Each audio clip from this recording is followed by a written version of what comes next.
Di seluruh dunia, syarat booster tidak diterapkan di transportasi publik massal. Bambang Haryo, rakyat jangan dikorbankan.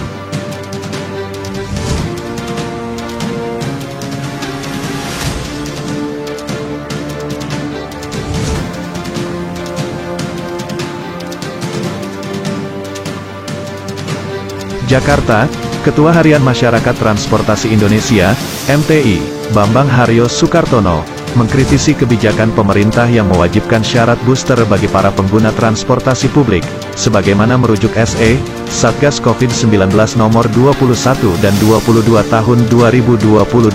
Menurutnya, kebijakan tersebut sangat tidak tepat, di tengah geliat pemulihan ekonomi nasional.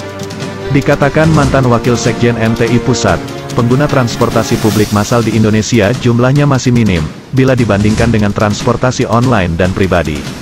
Presentase pengguna transportasi publik massal hanya sekitar 12% dari total yang menggunakan transportasi publik tidak massal dan transportasi pribadi, sehingga, bila ini diterapkan tidak akan berdampak terhadap kekebalan komunal, herd immunity, bahkan dampaknya pada perpindahan dari transportasi publik beralih ke transportasi pribadi, dan berdampak macet, traffic jam, serta peningkatan kecelakaan di jalan raya, ungkap Bambang Haryo.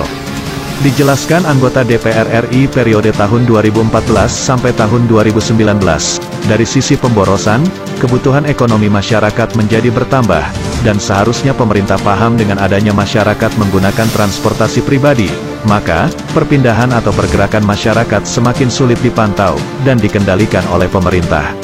Seharusnya, sebelum mengeluarkan kebijakan, pemerintah perlu melakukan kajian dan penelitian. Hal ini dapat dibuktikan, bahwa booster bukan segala-galanya untuk mencegah COVID-19. Terbukti, di Indonesia yang mempunyai booster sampai dengan saat ini hanya 19% dari total penduduk 267 juta jiwa. Pertambahan kasus sampai dengan tanggal 12 Juli tahun 2022 adalah 3.361 kasus per hari. Sedangkan Taiwan, yang sudah booster 73% dari total penduduk 23 juta jiwa, per tanggal 12 Juli tahun 2022.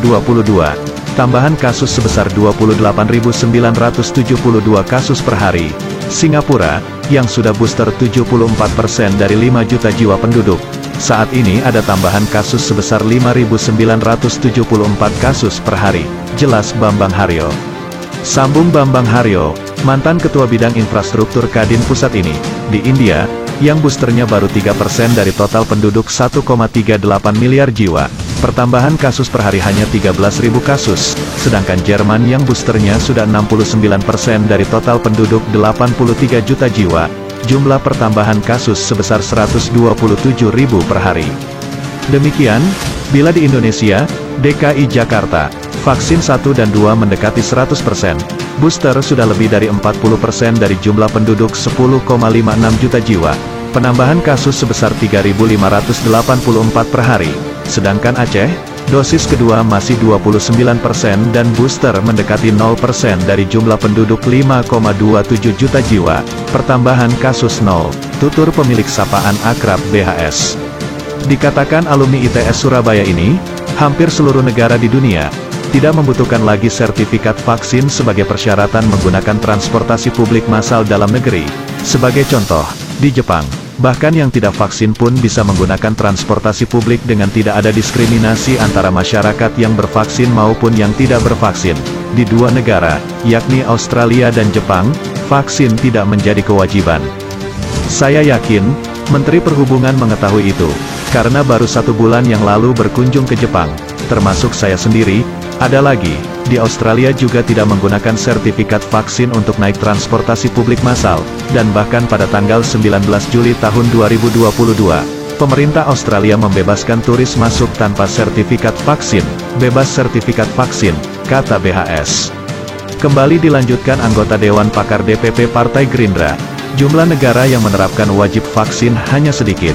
Yang menerapkan wajib vaksin di dunia hanya 4 negara dari 195 negara, yaitu Indonesia, Ekuador, Tajikistan dan Turkmenistan. Bahkan di Jerman, sempat ada wacana akan diterapkannya wajib vaksin.